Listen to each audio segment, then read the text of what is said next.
بعد فأعوذ بالله من الشيطان الرجيم بسم الله الرحمن الرحيم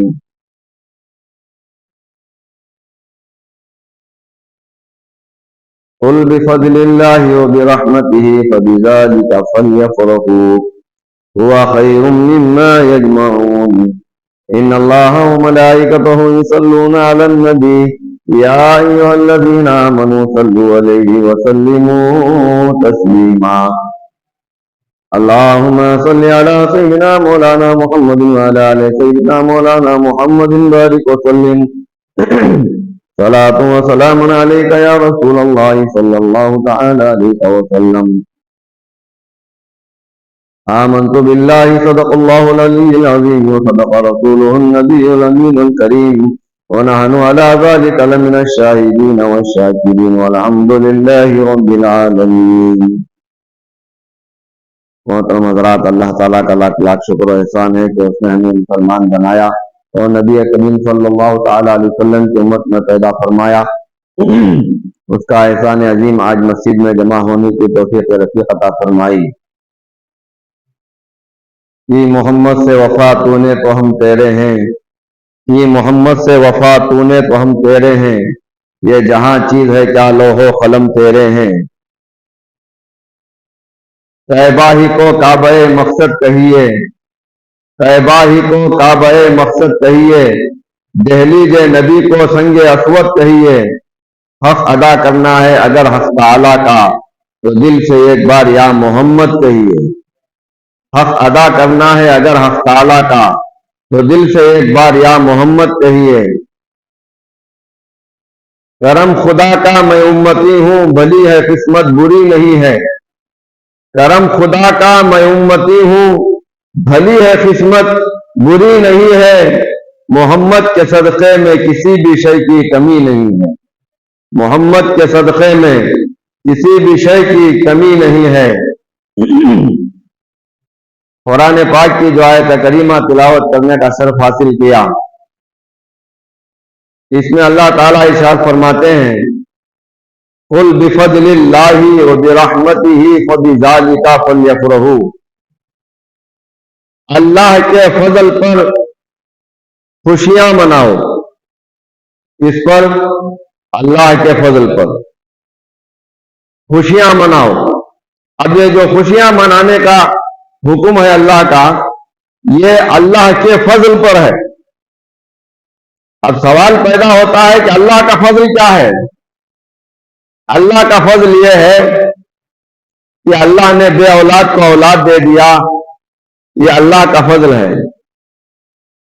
اللہ نے اولاد عطا فرمائی، اولاد کو فرما بردار بنا دیا، یہ اللہ کا فضل ہے.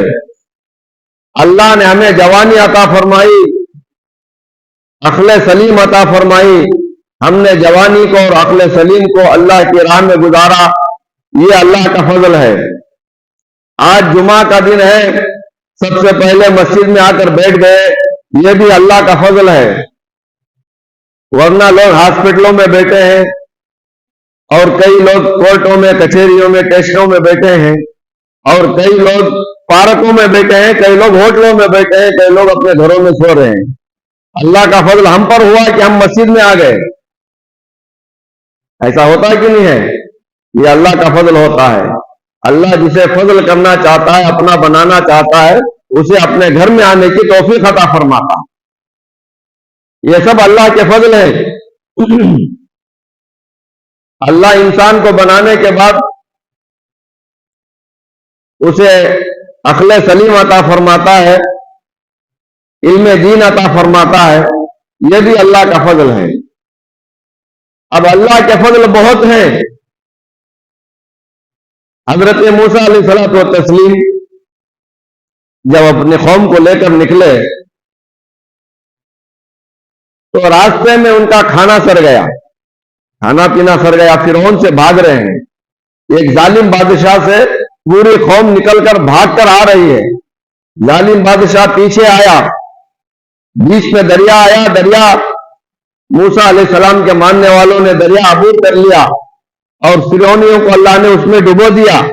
ٹھیک، اب جب ہمیں آزادی مل گئی بہت دور آئے، دیکھا کھانے پینے کے سامان ختم ہو گئے ہیں، اب کھانے کے لیے کچھ چاہیے، کھانے کے لیے کچھ چاہیے، کچھ بھی نہیں ہے، ہم کہاں بھاگ رہے ہیں، کہاں چل رہے ہیں، انسان کو پتا نہیں ہے، تم جا رہے ہیں۔ موسیٰ علیہ السلام آگے آگے جا رہے ہیں، ان کی قوم پیچھے پیچھے آ رہی ہے۔ کہا اے موسیٰ ہمارے پاس کھانا پینا ختم ہو گیا ہے۔ اچھا، اللہ تعالیٰ کے پاس حضرت موسیٰ نے دعا فرمائی تو اللہ تعالیٰ نے آسمان سے کھانا نازل فرمایا۔ کیا نازل فرمایا؟ آسمان سے کھانا نازل فرمایا۔ وہ کیا کھانا تھا؟ فرماتے ہیں چڑیا کا گوشت تھا اور روٹی تھی، اور اللہ کی طرف سے حکم یہ تھا کہ یہ کھانا کھا لو، بچا کر نہیں رکھنا، یہ کھانا کھا لو، بچا کر نہیں رکھنا۔ کچھ لوگوں کی عادت ہوتی ہے کہ بچانا شروع کرتے ہیں، 100 روپیہ ہے تو 50 روپیہ کھا کر 50 روپیہ بچاتے ہیں۔ ایک لوگ کا کھانا ہے تو اس میں بھی کھانے میں بھی جو ہے بچا کر رکھنا چاہتے تھے، اللہ کا حکم ہو گیا بچا کر رکھنا نہیں، ٹھیک؟ اب لوگوں نے کھا لیا کھانا، دوسرا دن آیا، دوسرا دن پھر کھانا آیا، پھر کھا لیے، تیسرا دن آیا، اب چلتے چلتے تھوڑے دن گزر گئے تو دل میں ایک وسوسہ بیٹھ گیا کہ کل آئے گا کہ نہیں آئے گا، ٹھیک ہے، کل کھانا آئے گا کہ نہیں آئے گا، یہ وسوسہ بیٹھ گیا۔ اس لیے موسیٰ علیہ السلام کے بنی اسرائیل کے قوم والوں نے وہ جو اللہ کی طرف سے کھانا آتا تھا وہ بچانا شروع کر دیا، آدھا کھائے آدھا بچا لیے۔ اللہ نے کہا تھا بچانا نہیں، رازق الرحیم میں ہوں، دینے والا ہوں، کھاتے رہو۔ اب انہوں نے بچانا شروع کر دیا، ایک نے بچایا، اس کا دیکھ کر دوسرے نے بچایا، دوسرے نے بچایا، اس کا دیکھ کر تیسرے نے بچایا، سب بچانا شروع کر دیے۔ تو اللہ کی طرف سے وہی آئی، اے موسیٰ تمہاری قوم مجھ پر سے بھروسہ اٹھا چکی ہے، یقین ختم کر چکی ہے، اسے بھروسہ نہیں ہے کہ میں کل بھی اسے کھانا دوں گا، یہ بچانا شروع کر دیے۔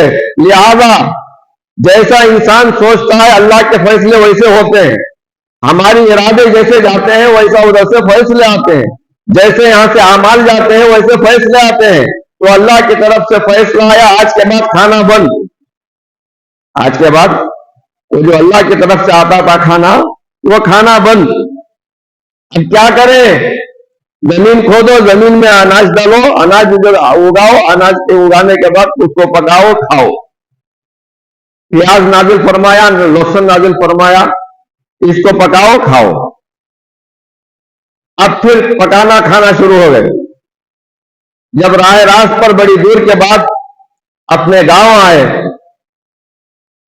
تو لوگوں نے جس دن فرعون سے نجات پائی تھی اس دن کو عید بنایا، جس دن اللہ تعالیٰ نے منوج صلات نازل فرمایا تھا، اس کھانے کا نام منوج صلات ہے، وہ منوج صلات نازل فرمایا تھا، اس کے شکریہ میں لوگوں نے عید منانا شروع کیا۔ تو معلوم ہوا اللہ تعالیٰ کی طرف سے جو بھی فضل ہوتا ہے اس پر خوشیاں منانے کا حکم ہے، اس پر عید مناتے تھے، ٹھیک ہے۔ اب جب انسان کو اللہ کی طرف سے کھانا نازل ہوا تو انسان نے عید بنایا، انسان کو اولاد عطا فرمائی، اللہ کا فضل ہے، عید منایا، انسان کو ایمان عطا فرمایا، عید منایا۔ اب یہ سب جو ایمان عطا کرنا ہے، قرآن عطا کرنا ہے، اللہ نے اپنے رسول کو عطا کیا۔ سب سے بڑا اللہ کا فضل یہ ہے کہ اللہ نے اپنے پیارے حبیب کو نازل فرمایا۔ سب سے بڑا فضل کیا ہے؟ اپنے پیارے حبیب کو نازل فرمایا، اپنے حبیب کو ہمارے حوالے کیا۔ کوئی حبیب کو اپنے سے جدا نہیں کرتا ہے، اللہ نے اپنے حبیب کو اپنے سے جدا کر کے ہمیں عطا فرمایا کہ یہ لو ہمارا حبیب تھا، اب تمہارا حبیب ہے، اب تک یہ ہمارا رسول تھا، اب کے بعد تمہارا رسول ہے۔ محمد اللہ کے بھی رسول ہیں، ہمارے بھی رسول ہیں۔ یہ رشتہ ایک ایسا رشتہ ہے جو سب کے لیے یکساں ہے۔ رسول محمد اللہ کے بھی رسول ہیں، امت کے بھی رسول ہیں، اور رسول اپنی قوم کے بھی رسول ہیں، فرشتوں کے بھی رسول ہیں، پوری کائنات کے رسول ہیں۔ اللہ نے محمد کو نازل فرمایا, محمد کو عطا فرمایا, تو کہا یہ سب سے بڑا فضل ہے. تو معلوم ہوا سب سے بڑا فضل آنے کے بعد ہم پر عید منانا واجب ہو جاتا ہے. تو فرمایا قل بفضل اللہ وبرحمتہ فبذلک فلیفرحوا, اللہ کے فضل پر عید مناؤ. اللہ کے رسول کو اللہ نے عطا فرمایا تو اس دن عید ہوا, اسے جشن عید میلاد النبی کہتے ہیں. عید میلاد النبی کیوں کہتے ہیں؟ اس لیے کہ اللہ کا فضل ہے, اللہ کا ہم پر فضل ہے کہ ہم نے تمہیں محبوب عطا فرمایا. کیسا محبوب عطا فرمایا, کیسا محبوب عطا فرمایا؟ ایسا محبوب عطا فرمایا کہ آنے کے بعد لوگوں نے انہیں پتھر مارا, دعائیں دینے لگے. کھانا بند کیا, دعائیں دینے لگے. کچرا ڈالنے لگے ان کے اوپر, تو ادھر سے رسول دعائیں دینے لگے. دنیا نے ایسا انسان دیکھا نہیں تھا. مارنے کے بعد اس کے بدلے میں دعا دیا جائے, گالیوں کے بدلے میں دعا دیا جائے, پتھر کے بدلے میں دعا دیا جائے. دنیا نے ایسا انسان دیکھا نہیں تھا. اب دیکھا کہ یہ محمد ایسا انسان ہے, وہ نہ ہو یہ محمد اللہ کا رسول ہے, یہ محمد اللہ کا رسول ہے. اللہ کے رسول کو اللہ کا رسول ماننے کے لیے میرے رسول نے بڑی جدوجہد فرمائی. فرمایا کہ امت کی دو قسمیں ہیں, ایک امت اجابت ہے, ایک امت دعوت ہے. ایک امت اجابت ہے, ایک امت دعوت ہے. یہ سب کی سب امت ہے. ہم کہتے ہیں مسلمان صرف امت ہے, نہیں, کافر بھی امت ہے. کافر بھی اللہ کی رسول کی امت ہے, مگر اس میں دو قسمیں یہ ہیں کہ یہ امت اجابت ہے, وہ امت دعوت ہے. اجابت کون ہے؟ مسلمان جو امت رسول کی دعوت کو قبول کر چکے ہیں, وہ امت اجابت ہے. جو ابھی دعوت کو قبول نہیں کی, وہ امت دعوت ہے. اسے آج بھی ہمیں دعوت دینا ہے, آج بھی ہمیں اس سے دعوت دینا ہے, دعوت کا کام کرنا ہے. اب معاملہ یہ ہوا کہ غیروں کو مسلمان بناؤ, ان کو دعوت پیش کرو, دین کی تبلیغ پیش کرو. ہم یہ نہیں کر سکے. کیوں نہیں کر سکے؟ اس لیے کہ ہم ہی وہ قابل نہیں ہوئے, مسلمان ہی وہ قابل نہیں ہوا کہ دوسرے کو دعوت دے سکے. وہی خود مسلمان نہیں ہو پایا, اسے ہی خود کلمہ معلوم نہیں, اسے ہی خود نماز و روزہ معلوم نہیں, تو کافر کو کیا بلائے گا؟ ہمارے اخلاق ایسے گر گئے کہ اس کے سامنے اخلاق دکھا کر اس کے سامنے بلا نہیں سکتے, اتنے گر گئے. تو جیسے ہمارے اخلاق گرے, اعمال گر گئے. اعمال گرے تو گرے ہوئے اعمال اللہ کی طرف جاتے ہیں, تو اللہ کی طرف سے فیصلے بھی ویسے ہی آتے ہیں. اللہ نے فرمایا جیسے اعمال بھیجتے ہو ایسے فیصلے ہم بھیجیں گے. ہم کہتے ہیں ظالم بادشاہ مسلط ہو گیا, ظالم بادشاہ مسلط ہو گیا. ظالم بادشاہ اس لیے مسلط ہوا ہے کہ ہمارے اعمال ناکارہ ہیں. اب اللہ آ کر تو تنبیہ نہیں کر سکتا کہ تم نے نماز نہیں پڑھی ہے اس لیے سزا دیتا ہوں, تم نے روزہ نہیں رکھا سزا دیتا ہوں, تمہارے اعمال خراب ہے سزا دیتا ہوں. اللہ آ کر سزا نہیں دیتا. ہمارے اعمال خراب ہو جائیں تو ہم پر ظالم بادشاہ مسلط کرتا ہے. ظالم بادشاہ کا مسلط ہونا اس بات کی گواہی ہے کہ ہمارے اعمال بگڑ چکے ہیں, ہمارے اعمال بگڑ چکے ہیں, اس لیے ظالم بادشاہ بیٹھ رہے ہیں. ورنہ کس کی ضرورت تھی کہ مسلمان کو آنکھ دکھاتا؟ کس کی ضرورت تھی کہ مسلمانوں کو آنکھ دکھاتا؟ برسوں سے حکومت کرتے آئے تھے, برسوں سے ہمارے کیریکٹر اچھے تھے, برسوں سے ہمارے اندر دبدبا تھا. مسلمان کو دیکھتا تھا تو سامنے والا ڈرتا تھا. اب ڈرتا نہیں بلکہ ڈراتا ہے, اس لیے کہ ہمارے اعمال خراب ہو چکے ہیں. ہم نے اللہ کو بھول چکے ہیں, اللہ کے رسول کو بھول چکے ہیں, ہمارے عقیدے غلط ہو گئے ہیں. اس لیے یہ معاملے پیش آتے ہیں. ہمارا عقیدہ ہے کہ مکہ بھی پاک ہے, مدینہ بھی پاک ہے, مکہ بھی عزت کی جگہ ہے، مدینہ بھی عزت کی جگہ ہے۔ مکہ بھی عظمت کا نشان ہے، مدینہ بھی عظمت کا نشان ہے۔ مکہ مکہ المکرمہ ہے، مدینہ مدینہ المنورہ ہے۔ مکے میں اللہ کا گھر ہے، مدینے میں رسول اللہ کا گھر ہے۔ مکے میں آب زمزم ہے، مدینے میں آب کوثر ہے۔ مکے میں حضرت خدیجہ ہے، مدینے میں حضرت فاطمہ ہے۔ مکے میں غار حرا ہے، مدینے میں گنبد خضرا ہے۔ مکے میں لڑائی حرام ہے، مدینے میں جدائی حرام ہے۔ مکے میں بیت الجبار ہے، مدینے میں یاروں کا یار ہے۔ مکے میں عرفات ہے، مدینے میں رحمت کی برسات ہے۔ مکے میں جلال خدا ہے اور مدینے میں جمال مصطفیٰ ہے۔ ہمارا عقیدہ دونوں طرف ہے، مکہ بھی پاک ہے، مدینہ بھی پاک ہے۔ ہمارا عقیدہ ہے کہ نبی کی زندگی سے ہماری زندگی وابستہ ہے۔ اگر نبی نہ ہوتا تو کسی کا گزارا نہ ہوتا، اگر نبی نہ ہوتا تو کسی کا چارہ نہ ہوتا، اگر نبی نہ ہوتا تو ہم غریبوں کا آسرا نہ ہوتا، بیواؤں کا سہارا نہ ہوتا، یتیموں کا والی نہ ہوتا، یہ بیر و بر نہ ہوتے، خشک و تر نہ ہوتے، شجر و حجر نہ ہوتے، بر و ثمر نہ ہوتے، زمین و زمان نہ ہوتے، مکین و مکان نہ ہوتے، عرش و فرش نہ ہوتے، حور و غلمہ نہ ہوتے، جنت و رضوان نہ ہوتے، بلکہ یہ جہاں بھی نہ ہوتا۔ اسی لیے اعلیٰ حضرت اس مقام پر ارشاد فرماتے ہیں، وہ جو نہ تھے تو کچھ نہ تھا، وہ جو نہ ہو تو کچھ نہ ہو، جان ہے وہ جہاں کی، جان ہے تو جہاں ہے۔ تو ماننا پڑے گا جو نبی ہوگا وہ ہر وقت نبی ہوگا، ہر لمحہ نبی ہوگا، کوئی وقت مقرر نہیں۔ آج لوگ کہتے ہیں کہ محمد 40 سال کے بعد نبی بنے تھے، لہذا وہ عیسائیوں کو اعتراف کرنے کا موقع دیتے ہیں۔ اگر کوئی عیسائی آپ سے سوال کرے، اے مسلمانوں ذرا بتاؤ، ہمارے عیسیٰ علیہ السلام پیدا ہوتے ہی نبی تھے اور تمہارا مولوی کہتا ہے کہ جس نبی کا کلمہ ہم پڑھتے ہیں وہ 40 سال کے بعد نبی بنے تھے، تو تمہارے پاس اس سوال کا کیا جواب ہوگا؟ حضرت عیسیٰ علیہ السلام پیدا ہوتے ہی نبی تھے، تو جن کے صدقے میں حضرت عیسیٰ کو نبوت ملی وہ عیسیٰ سے بھی پہلے نبی تھے۔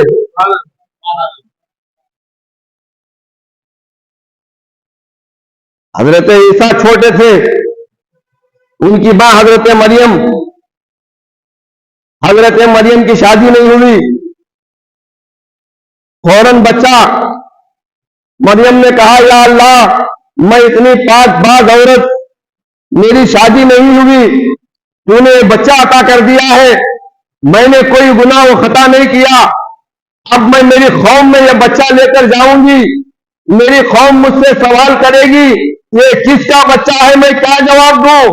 اللہ نے کہا اے مریم میں میری قدرت بتانا چاہتا ہوں کہ بغیر باپ کے بھی بچہ اللہ پیدا کر سکتا ہے، یہ قدرت بتانا چاہتا ہوں، اس لیے میں نے تجھے بغیر باپ کی اولاد دی ہے، یہ لے کر شہر میں چلی جا، اگر کوئی تجھ سے سوال کرے کہ اس کا باپ کون ہے تو بچے کی طرف اشارہ کر دینا کہ اس کا جواب وہی دے گا۔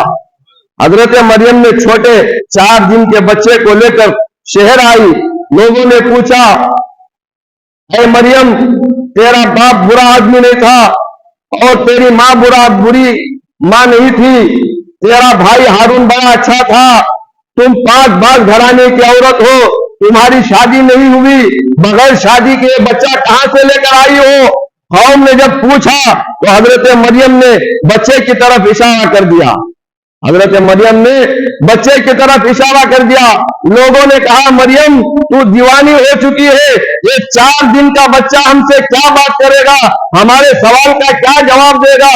لہذا لوگوں نے فیصلہ کیا مریم کچھ بول نہیں رہی ہے، ہمارے سوال کے جواب میں اشارہ کر رہی ہے بچے کی طرف، چلو بچے سے ایک مرتبہ پوچھ ہی لے، چلو ایک مرتبہ اس بچے سے پوچھ ہی لے۔ سب لوگوں نے مل کر پوچھا اے بچے بتا تیرا باپ کون ہے، تو کہاں سے آیا ہے، تو کون ہے؟ تو بچہ 4 دن کی عمر تھی، گہوارے سے بول پڑا قال انی عبد اللہ آتانی الکتاب وجعلنی نبیا، میں اللہ کا بندہ ہوں، اس نے مجھے کتاب دی اور نبی بنا کر بھیجا، میں نبی بن کر آیا۔